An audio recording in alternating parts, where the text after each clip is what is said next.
U2S Media.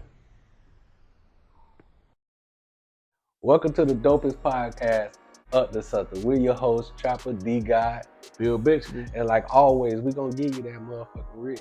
But as we always do, because we silent like that, we always gonna introduce our is your motherfucking nigga.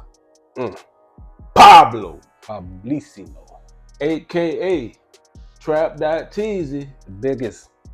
aka the Supreme Band, man. We Shout back out to again. my nigga. We here, bro. We back again. Back again, man. As always. As Love. always, We here, man. we never gonna not be back. Yeah, man. Y'all always, hey, listen, we gonna pop up, man. We ain't going nowhere, man. We here for real. You did. Hey, man, of course, there's always something going on. Some entertaining, some stuff not always entertaining, but we got to give it to them because that's what they want to hear. And even if they don't want to hear it, they need to hear. Right. You know what I'm saying? We ain't here just to give you what you want to hear, but what you need to hear. Right. You know what I'm saying? That soul cooking, you know what I'm saying? Gumbo. But let's start it off, though.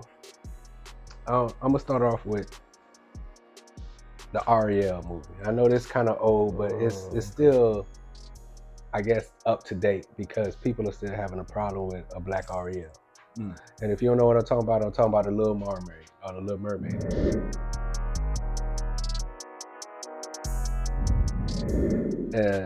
And it's just, it always, I mean, not surprised, but baffled me that people could still care about fictional characters and the color which we choose to make them in live action because they fictional characters, they're not real. Right. We could have made them the author could have made them anything they wanted to be. So it's like, so how do we know the author didn't make them what's coming out in their live action? We really don't know. And they gave the freedom to the drawer to illustrate them however they want. Right. Little Mermaid is an old tale. And black people wasn't at the front of the movement of trying to be put in movies anyway, so they was never thought of as somebody that should have been that anyway, probably back during that time. Right. But you know, as is, I feel it because it's trending on social media again, like I said, and you can never have to. Yeah, you can never have to, and I feel like it's gonna keep trending until the movie actually comes out. Right. Once the movie actually come out and after it's done and people could decide, then you know, and it probably still, cause you know how it is. And it's just, to me, it's like, it's funny because we always find something to have a problem. And dissemination, I don't know, but it's definitely constant. But yeah, she's a talented girl, Chloe Bailey, I think that's how you say that. It's Halle Bailey. Halle Bailey. Halle Bailey is the one that's acting. Yeah, right. So they twins or sisters. I know. They're sisters. I apologize, but they talented. It's not like she's a beautiful girl. I feel like artists can't be ruined by the color, right? But by her acting, right, and fulfilling the role, right. But you know, most people not gonna care about that because that's their childhood memories, and don't you mess with these old people memories, right? So you know, but I mean, you know, like more or less, you know what I mean, like. Man, there's a lot to unpack with this, man, because like the fact that we talked about this already and it came back again, like it's not gonna go away until they see the finished product. Yeah, you know what I mean. Like, and even after they see the finished product, like most people probably won't be happy, but they're definitely gonna go and see it. So it's gonna do the numbers just because the stigma or the conversation behind it. Yeah, you know that they're gonna go see what it's about. Yeah. No, I agree. At the end of the day, like you said, it's not really like it wasn't made and the story wasn't written on a color or culture or anything. But this is a mermaid. A mermaid. She's in the island, and what's an island? Caribbean culture. At the end of the day, and what is Caribbean culture? It's not really a white culture. Right or wrong? No, you're right. It's not a white culture. So I think like it's morally we're just correcting a lot of things right now, and the world isn't ready for it. Of course not. You know what I mean? So at the end of the day, like even Pirates of the Caribbean, It's supposed to be a bunch of black dudes running around on that ship. It's called the Caribbean. It's the Caribbean. Yeah. You know what I mean? So Be it is funny what it as is, shit. man. You know, they'll love it. I Yeah. think. I think so too. Because Because she's a talented singer. She can sing the and notes. she's a beautiful woman, and she's coming into this with nobody. She's coming in and trying to deliver the art. Yeah, playing a role. And it's just crazy that these things always try to peer their head in certain things. It's just like, and you know, the reason I say this because like I seen a funny thing on what's his name, Trevor Noah, on his show. Okay. Him and the dude, and they was talking about how the dude was like, I don't want to see white people taking over black roads, and I don't want to see black people taking over white roads. But like the thing about this is not a road. This is not a real character. This is made up. Right. Like this ain't it's just art. It's just art. It's just like, come on, man. What do we really care about? Like, is the movie good? Right. Like, that's all that matters. But you know, shout out to Halle Berry for the role. I feel like Bailey. she gonna kill it. And Bailey. Love you, Halle Bailey. I love you too, Halle Berry. Halle Bailey. Yeah, we love you too, for sure. We love you. No disrespect, but yeah, nah, she gonna kill the role. I'm looking forward to it. All love, man. Of course, we got to dabble into a little bit of my favorite topic, the sports. We ain't gonna get too long into it, but the first thing I want to talk about is Russell Wilson. And the reason I always talk about Russell Wilson because I think he's an outstanding sports person, but like he has a lot of controversy that came between him, his wife, and Future and stuff. So man, it's always you want to go there. It's always interesting to talk about what's going on in his life, man. Not in a negative or bad way, but just what it is. Like he got to the Broncos, and you know he ain't doing just as well as he should have after they paid. And this is only on the sports tip. This ain't got nothing to do. But I was just saying that, you know, talking about him is always entertaining because he is a black star in a league ran by white owners. So, and me not saying whether or not he deserved whatever backlash, but I'm just talking about his play and the team play and the performance and what's going on and the expectations behind him building such a prestige, you know, career stats wise and what he done to come here, and people was hoping to bring forth another championship, of course, but just they're not moving in the right direction. Nowhere near.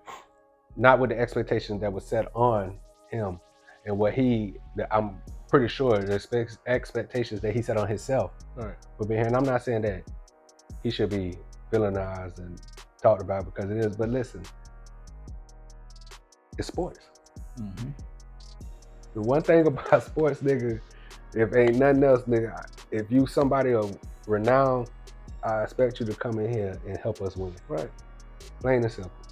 Especially if you're getting that $200 million fucking dollars. Yeah, and it don't matter whether you black, white, or not. If I pay you this money, and especially as fans, you know what I'm saying? So like, not even me as being like a fan of Broncos, but a fan of Russell Wilson on the field. It's like, come on, bro. This ain't the Russell Williams or whatever it is. I don't know if it's the playbook, the coaching, you know what I'm saying? Like, because you know they do tailor fit certain coaches tailor fit to fit that quarterback, you know? And maybe Pete Carroll with the Seattle had tailored now you talking that to be, and maybe this maybe this coach ain't doing it. But I feel like this, when you are a quarterback of Russell Wilson status, they supposed to be here, like talking, like it shouldn't be that. That'll be my only argument about the whole situation. You know, it's really looking like the coach really had the biggest part in Russell Wilson's career. Yeah. You know what I mean? The quarterback coach and the head coach really, you know what I mean, made him, like all the Super Bowls they went to, like the fact that he could just leave when you're supposed to be more seasoned now. Transcendent. You know what I mean? You're supposed to be able to go anywhere, like and survive, be the change. It's more looking like the coaches were doing all that for him. Pete Carroll, like, it's looking like a godsend and looking like, but you can see what he's doing with his new quarterback. With Geno. Yeah, like it's looking like, hey, Russell Wilson. It was all the coaching. And It wasn't you. And it's not just us taking shots at him, because remember Right. when Brady left New England and leaving fucking Coach Belichick, they was like, now we're going to be able to tell, was it Belichick or was it Brady? Right. And it was Brady.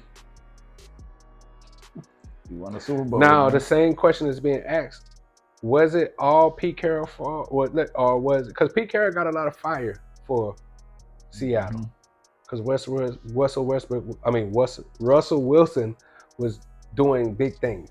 Right. Come back. We seen him. He scrambled, make big plays, and You know what I mean? and I know that right there is a talent in itself, and he did that. That wasn't no coach or nobody. That was him. But the winning,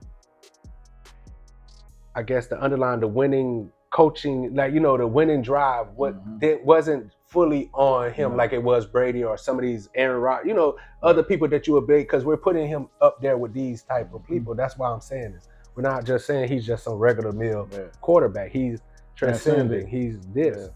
So when it's time to show, and we done seen quarterbacks do more with less. So you could sit there and say, oh, he went with, in reality, he went to the Denver Broncos, and I feel like he had more. Probably not more as like receiving threats, but far as like defense and overall team, he went to a team that had more. Solid running. They didn't have more coaching wise, honestly. And that's what he needs. That's what he needs, coaching. That's like, what I'm agreeing with you. Like, Pete Carroll, he's obviously not great in transitional. I mean, he still has time, because I don't know his exact transcendent fucking contract, but I'm sure he got like 3-4 years under this contract, whatever, 2-3 years. You never know, because like I said, but 200-something million, he can't be mad with people being mad. And I'm not saying he is mad, but he can't be mad with the backlash and whatever is coming his way, because it's a league. You don't live up to it. We live up to a place of, what have you done for me recently? What are you doing for me now? The Broncos don't care about what he did for Seattle, because that was for Seattle. And you got to think about, even with Seattle, man, they lost the Super Bowl over a dumbass call. Give it to beast mode or give it to Russell Wilson. Yeah. What should they have done? Give it to beast mode, because they didn't want beast mode to be the head of their franchise. And I ain't want to geek, but I feel like Pete Carroll has always been coaching. Pete Carroll was like, I'm gonna put it in your hands because you're our franchise player. You're the one that they should be. And I don't know if beast mode, everybody know it should have went to beast mode. Right. Anybody who didn't know sports knew that how beast mode had been running. Even if you don't know sports, you knew that. Give it to beast mode. All right. But they wanted Russell Wilson to be the hero. Face. They wanted to be the face. I'm gonna leave it at that. Right. You know what I'm saying? Shout out to Geno Smith, because they ain't doing great, but they having a win. He's showing that because they got, like, the crazy part about Seattle is that they always start off slow. Like, that ain't never done, but they sneak into the playoffs, and then they start doing good. Not when they had the Legion of Doom, but I'm just saying they always been a team that fight back. Like, always right there on the cusp, and, you know, really fighting with it. So shout out to Pete Carroll for doing that. The biggest conversation about sports, and not just sports, but the culture, black culture, I got to speak on Deion, the primetime coach.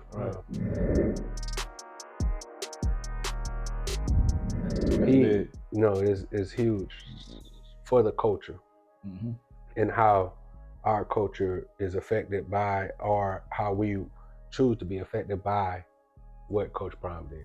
Right.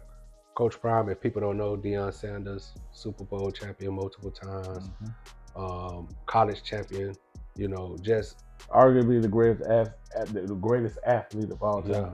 Arguably, if not that, the greatest defensive cornerback of all time. Right.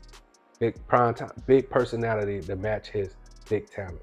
Right. Nobody did it like Deion, coming out of high school, college. Just before he even signed the contract, he had them gold chains. He was the first one to come here with his king shit. Yeah, big dog shit. Must be the money. Must, like, he knew his worth. He came in. Knowing his worth. Right. So he let you know he wanted the money from jump. No, he came out with a purpose, and he showed, you know, if you're gonna value me at this, you're gonna have to pay me at this, because if you're saying that my talent is what it is, then I'm gonna take you and put, you know, and get what I'm worth. Yeah, I'm gonna get what I'm worth.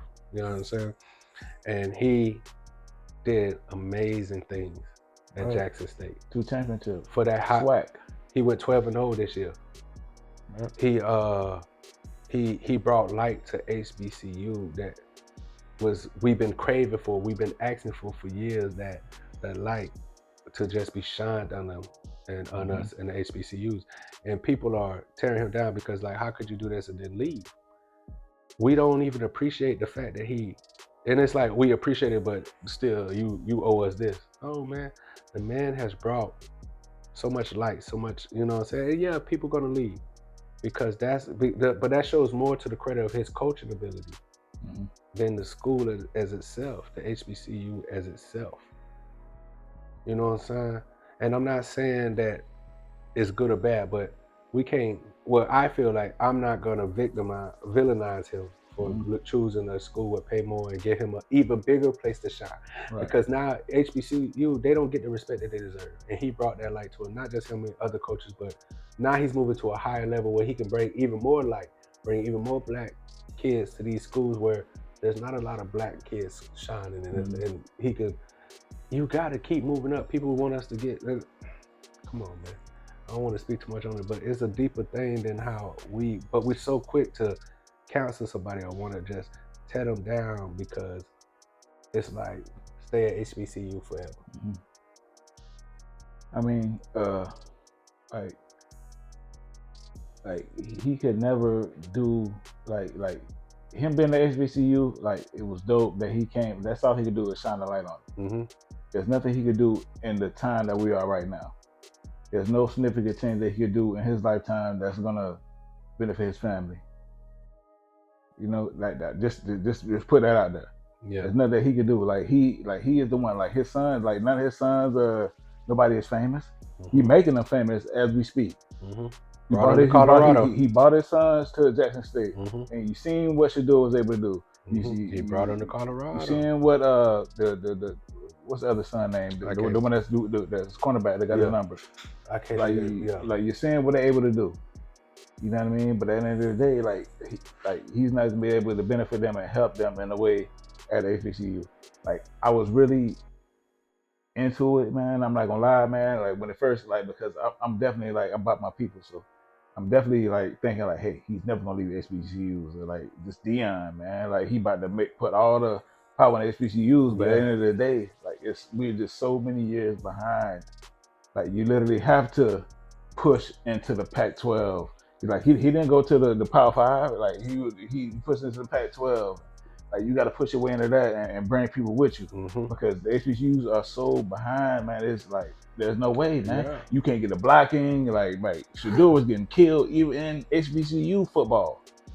And like because you can't attract certain positions to HBCUs, man. Like it's just not gonna be able to happen fast enough for Deion to make an impact. Exactly. And 100%. That's what I definitely learned watching this shit because I definitely felt a way about it. Like I was like, damn, Deion, like I believe that you was really gonna, like you got Travis Hunter to come. I just thought you were gonna be able to bring all the big picks and like, come on, man, it's really fairy tale.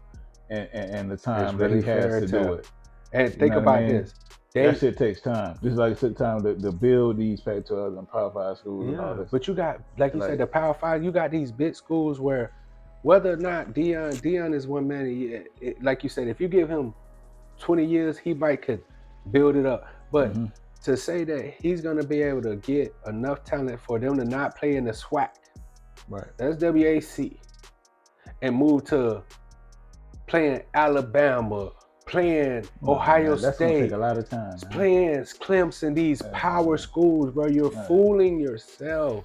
And why? And I'm not saying that if he chose to do that and be one of those coaches that stayed at the HBCU, Mo Hurrah, and I'm a dreamer. Their love for them, but I'm not gonna condemn him for moving on because listen, like he said, he went to Colorado. If he can bring a lot of black, and they got a bigger base, they got a bigger fan, they got a bigger everything. You heard what he said when he went to Colorado, like, hey, y'all better get in that transfer portal. Yeah. Because I'm bringing with me. Exactly. My son, the quarterback. Yeah, I'm letting y'all know right now, my son, the quarterback. Listen, when I took on this job, I let them know, I'm bringing all mine here. I'm bringing my coaches. I'm bringing this, bro. Getting that portal. Giving them more opportunities. You broaden out, because now he can recruit from there. Because like I said, not saying that there's something wrong with HBCUs. It's the most beautiful thing on the planet. We were able to get education for hundreds of years because of HBCUs. But the money is not going to be put in HBCUs, bro. Like it's not set up like how that. it was. Yeah, and and we're farther than we think we are away from that. Yeah, and look how when he did get there, and they started saying, "Oh, he taking money for this. He doing money for this." Right. Like, come on, man. So trust me, Deion know it. If Deion could have did it, he would have did it, man. That's all I'm saying. He would have did it. A motherfucker sit there and say, "Oh, nah, I would never." Nah, you would. Right. You would. Right. Stop it. Come on, man. Stop it, man. People like, you will still try to give back and do certain things, but you wouldn't just stop if you got a chance to be able to be greater and move higher, and just say, "Nah, I'm good here." You can make more of an impact. Yeah, right. I'm good here. That's the main thing. I'll stay here. I love it here.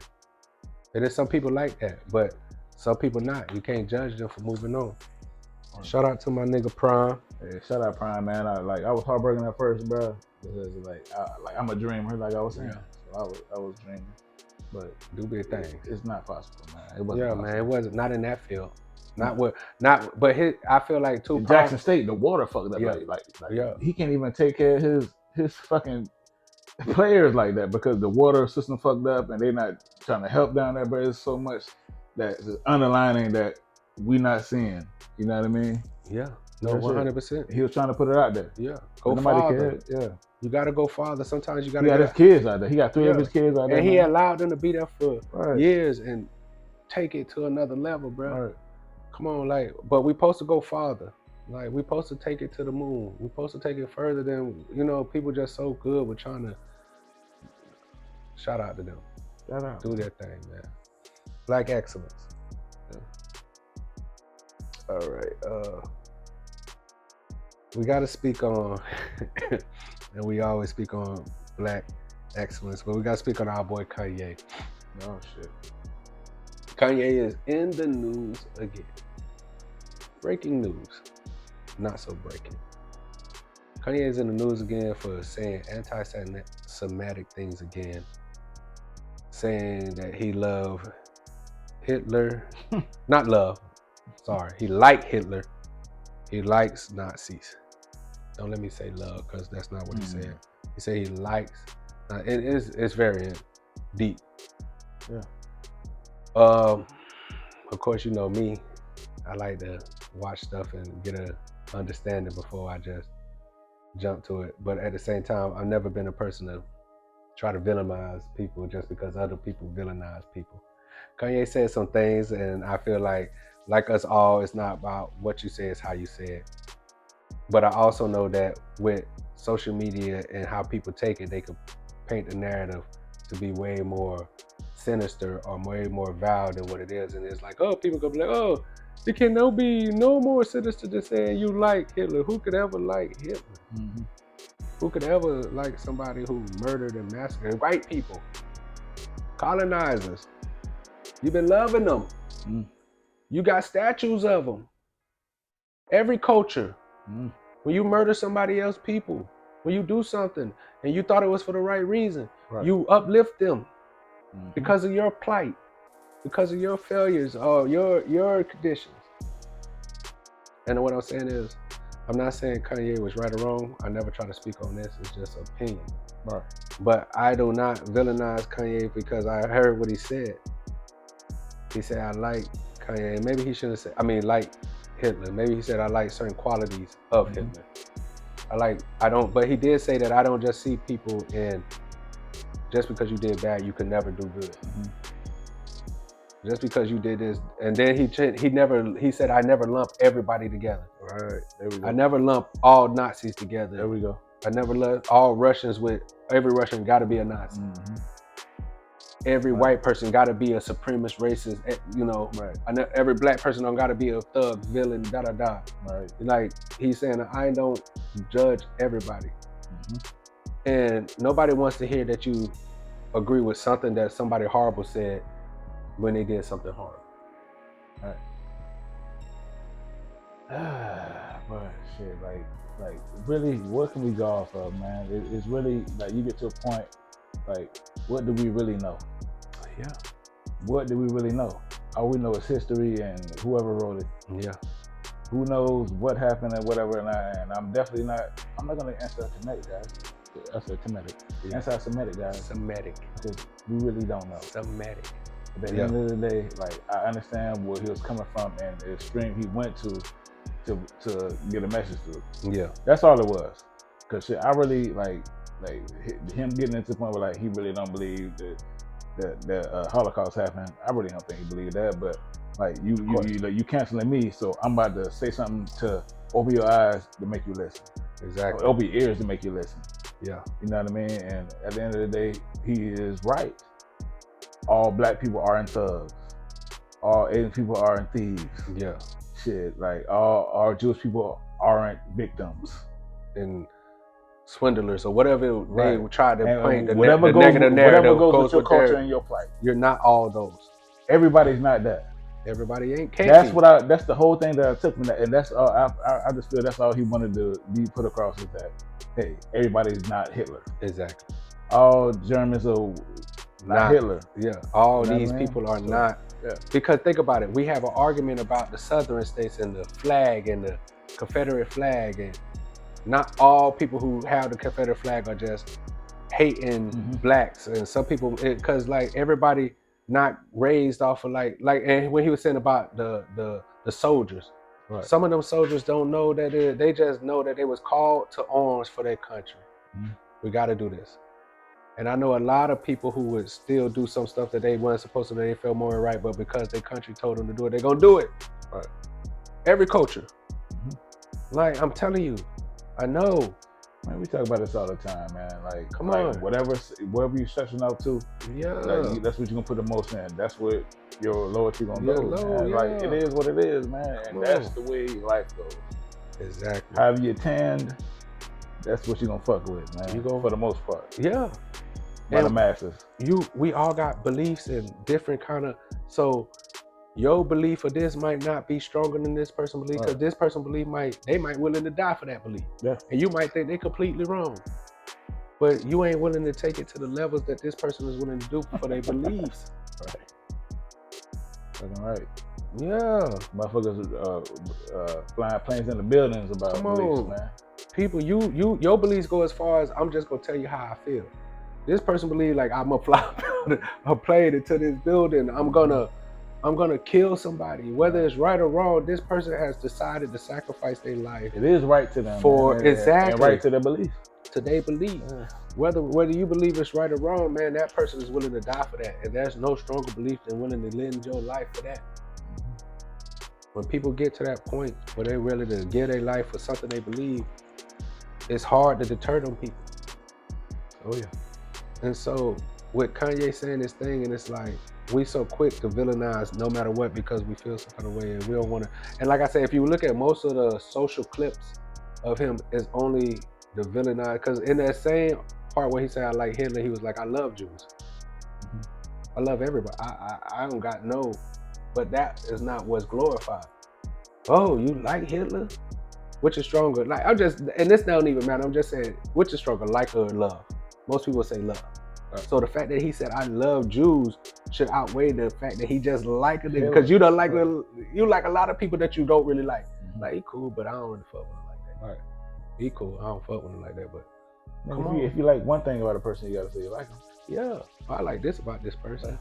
And then but we in a thing with social media that they want you to be technical. But you gotta say that you like just, no, bro. Like, I don't like him, but I like this. Cool, come on, man. We done did this. Everybody done had that conversation. I've been around that person. But because Ye has already had such a, like with Kyrie, when you're already on a downward spiral and people are already digging the hole on top of you, it's easy to jump on that bandwagon. And it's easy for more people to keep pulling dirt, and they ain't even got no, they just adding more. Because it's like they already beating them down and we can get our glory off of that. Come on, man. Like, and then but what I noticed too is that they try to play, because Alex Jones, the person that he had this interview with, this is the same dude who shot out the propaganda about the Sandy Hook, the school shooting. They had to pay back millions because come on, man. What are we really talking about? Yeah. At the end of the day, like, everybody should be held accountable for what they let come out of their mouth. we still figuring if this shit is gonna be a master plan or is he really just shit it on himself, shit it in his pants. Yeah. But at the end of the day, like it just seems like he's playing, like he just going to the next extreme right now. Of course. But it does make sense what he's saying. Obviously, he has handlers and people that's around him that's giving him sense right now. He should have had that shit before he started spewing shit. You know, at the end of the day, like, and who's to know? Maybe it's not been spewed. Like, we really just don't fucking know. We don't know. We don't. We fucking can never know man. what's in the mind of a person. That's why we so fucking engaged with the shit, because as humans, It's intriguing. We love fucking chaos, man. We right. love looking at We the car love crash, man. We love hearing about the killing the and dude that's cheating on his girlfriend. Yeah. We love to hear about the heartbreak motherfucker that killed somebody. Like women love the fucking bad guy. You know what I mean? Men love the bad girl with the good vagina. Yeah. You know what I mean? Like, we just love chaos, man. It is we what love it is, chaos, man. And some people, and we done said this before, some people just know how to, some people are better equipped with dealing with the chaos and living in the chaos. You know what I'm saying? But the world we live in is chaotic. We try to find justification for it to help us get through our days, but the world is chaotic. Yeah. None of this shit really right. Yeah. Like, let's be honest. None of it, but we try to find the balance because we gotta live. Right. We still gotta keep going every day. So we still gotta we move forward. believe in this and we believe in that to keep us sane. To keep us not losing our mind, because we said this before. If we really just did what we want to do, the world would be in turmoil and chaos. That's why I still believe that there should be religions and there should be certain held to accountabilities and stuff, because people wouldn't know how to. It'll be because most people wouldn't know how to deal with. Yeah, live in that chaotic world. Real nigga shit, no, definitely. So, I said, I don't like even in our life, man. Like, bro, like you might see like a family and like motherfuckers just can't let go. No, yeah. Motherfuckers want to kill. Like, I'd rather kill you than see you with somebody else. Like, what the fuck, man? But you know, and you give up on whole life. But you see, people but they romanticize your feelings. They romanticize certain things and make it seem like it's okay. And self-love and self-caring, bro, is important. But we lost the value to that because, like I said, most things you watch and see is about somebody killing somebody or taking a life, or it don't matter. Most movies. Yeah, and music and stuff. So we are desensitized to a lot of stuff, and we as humans, we'll be programmed by it. We romanticize toxic things. We romanticize chaos, like you were saying. We enjoy it. As we romanticize. I just think that's human nature, man. Yeah. Why. Well, we had spoke about it's way easier to be good. I mean, to be bad than good. You know what I'm saying? That's the easy part. People are slipping to that easy. It's harder to be good and fight those temptations. It's hard to be not what the world wants you to be and how everybody else is. Right. Especially with everybody else being. That's a heavy pressure to try to fight off. But we do it so easy. You know what I'm saying? But you know, but I don't condemn the world. You know what I'm saying? Because it is what it is. We made it this way. We live in it this way. We have to evolve. Like, this shit was never supposed to be easy. We just hoped it would be.